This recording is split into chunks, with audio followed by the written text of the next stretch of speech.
Hey guys, how's it going? Michael Troy here, and today we're looking at Superman 78, number 1 of 6. Okay, I just realized this was a mini-series. I thought it was more like an ongoing series, but that's fine because I don't know that we're going to want this to go on forever.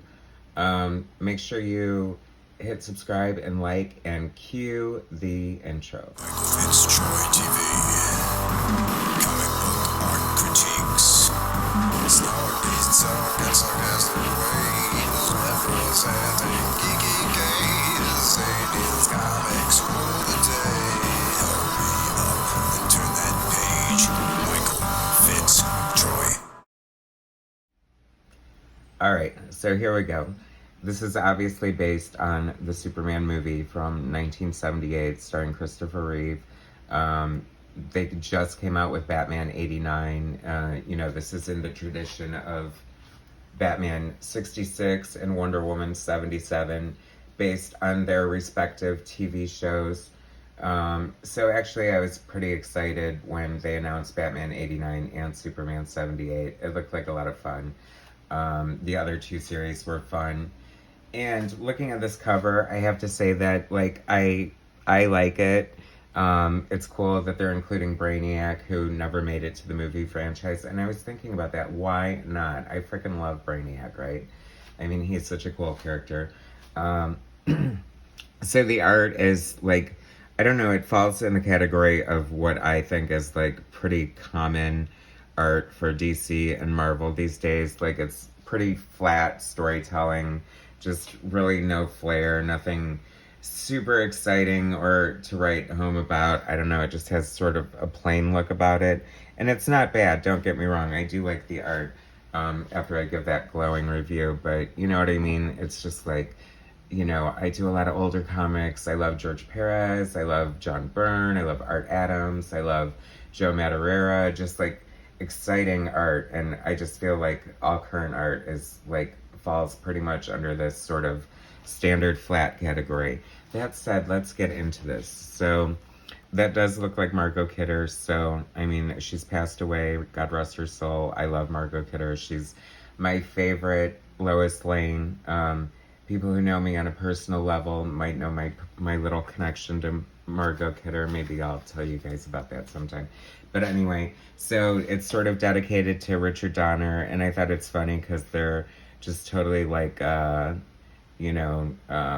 Richard Donner deserves all the credit in the world for Superman, and it's funny that he didn't, he only directed part of Superman 2 and then left the project and then came back for a director's cut, so there's a lot of history in that.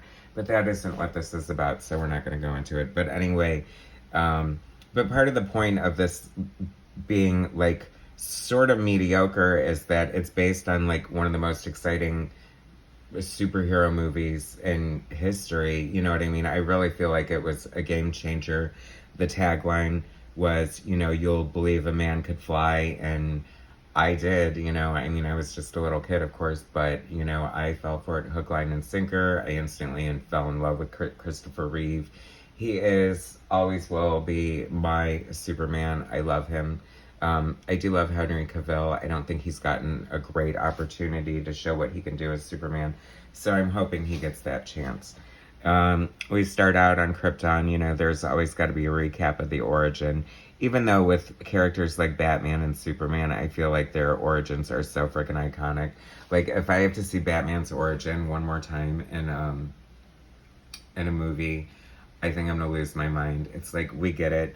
But, a fast recap is fine. I mean, fitting that old adage, it might be everyone's first time at the rodeo, or someone's first time at the rodeo anyway, so you do need a little clarity there. I am getting a little bit of Marlon Brando vibes here. It's pretty short, what happens on Krypton, and then we get introduced to Brainiac, and then we have Lois and Clark on the street. I mean, I have to say, okay, so Robert Venditti, who seems like a popular writer writing everything that I'm not overly familiar with, but more than adequate. And I know, once again, a glowing review, but Wilfred Torres is the artist. I think he did a great job. He's a good storyteller, captured the likenesses pretty well. Although, I mean, we don't get any close-ups of anyone hardly. Like, that's about as good as it gets. And I just feel like sometimes I feel like it's a wasted opportunity. I mean, you know, I guess comic storytelling has evolved, and, maybe since this is based on a film, they want to keep it more, straightforward, like storyboards or something. There's not a lot of breaking of the panels or just, I mean, like this Brainiac, this is our first introduction to Brainiac in the book, and he just looks sort of like an average pedestrian walking down the street. What can I say? I live in West Hollywood. Um, I've seen a lot more threatening, menacing things than that walking down the street. Why, just this morning on the way to the grocery store. But, so it is kind of cool that they also have like the green bald iteration as well as the robotic mechanical one from that was introduced during the superpowers era of comics. So, I mean, just think about the possibilities of how cool Brainiac could be against Superman on the big screen. Superman's, Batman gets all the credit for like his rogues gallery, but I love me some Superman villains. I mean, aside from Lex Luthor, who is done to death, but Mr. Mxyzptlk, I mean, Bizarro. Can we get Bizarro? I'd much rather have Superman fight Bizarro than turn into a jerk and fight the Justice League. I mean, how stupid is that?